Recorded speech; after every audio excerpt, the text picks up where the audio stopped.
عن عمر بن الخطاب رضي الله عنه قال: سمعت رسول الله صلى الله عليه وسلم يقول: إنما الأعمال بالنيات، وفي رواية بالنية، وإنما لكل امرئ ما نوى.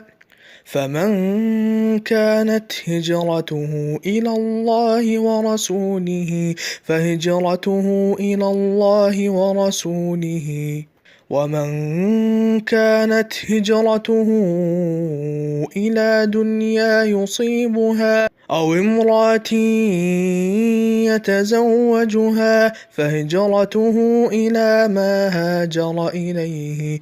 رواه البخاري ومسلم.